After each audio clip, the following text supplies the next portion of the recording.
au secours. Nous, femmes palestiniennes de Gaza, qui sommes l'une des composantes essentielles de la société palestinienne en général, sommes maintenues dans l'isolement par la politique d'apartheid israélienne et souffrons depuis 7 ans du blocus et de l'occupation de la bande de Gaza. Nous vous lançons cet appel pour que vous nous aidiez à faire cesser ce blocus injuste et inhumain. Un blocus qui nous affecte dans tous les aspects de notre vie, en tant que femmes, de même que dans notre activité professionnelle. Nous faisons partie de ces 1,8 million de Palestiniens emprisonnés sur une superficie de 365 km² qu'on essaie quotidiennement et systématiquement de déshumaniser. Ce blocus est une violation de notre droit à la vie, car nous continuons à être les cibles de fréquentes attaques et agressions israéliennes, sans avoir la moindre possibilité de nous protéger et de protéger nos familles contre les bombes larguées par Israël du haut de ses avions. Ce blocus est une violation de notre droit à la liberté de mouvement, puisqu'on nous interdit de rendre visite à nos parents dans les autres parties de la Palestine, comme de voyager à l'extérieur de la plus grande prison du monde. Ce blocus est une violation de notre droit à bénéficier d'une éducation correcte et de nous rendre dans l'ensemble des universités palestiniennes. Ce blocus est une violation de notre droit à la sécurité économique, puisqu'on nous appauvrit et on nous empêche d'assurer une vie digne à nos familles. Ce blocus est une violation de notre droit au travail, puisque le blocus nous prive de toutes les opportunités en interne comme à l'exportation et fait grimper le taux de chômage. Notre vie est devenue un calvaire.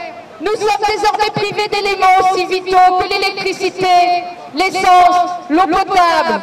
Pouvez-vous imaginer cela?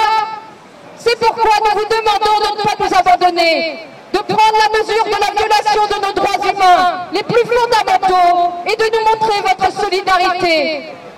Femmes du monde entier, nous vous invitons à venir nous rencontrer le 8 mars prochain, à l'occasion de la Journée internationale de la femme, afin de constater par vous-même la triste situation dans laquelle nous a plongé ce blocus imposé par Israël. Je m'appelle Geneviève Lambert, j'habite un tout petit village dans la région parisienne. Estelle Blanchard, je suis parisienne, peintre en décor. Je ne suis pas une fervente militante, mais je suis très sensible à l'appel des femmes de Gaza. C'est pour ça que j'ai décidé d'aller les voir. L'année dernière, je suis déjà allée à Ramallah et j'ai voulu aller à Gaza, on m'a interdit d'y aller. Et là, je trouve que c'est une opportunité remarquable et en plus accompagnée de toutes ces femmes on ne peut plus remarquables. Alors c'est un grand honneur et ça va peut-être clôturer toute ma vie de militantisme pour le peuple palestinien et voilà, je suis très émue d'aller là-bas. Je suis très pressée d'aller voir comment toutes ces femmes arrivent à survivre là-bas et puis aussi à mon retour pouvoir partager avec le maximum de personnes ce qu'on a vécu, comment ça se passe et qu'on parle le plus possible du sort qui est réservé à ces femmes de Gaza qui sont enfermées dans une prison à ciel ouvert et qui survivent. Et j'espère surtout qu'on va réussir à alerter la population. On est là pour ça. Je ne me contente pas d'aller au voyage. Il faut être là le samedi, il faut en parler autour de soi.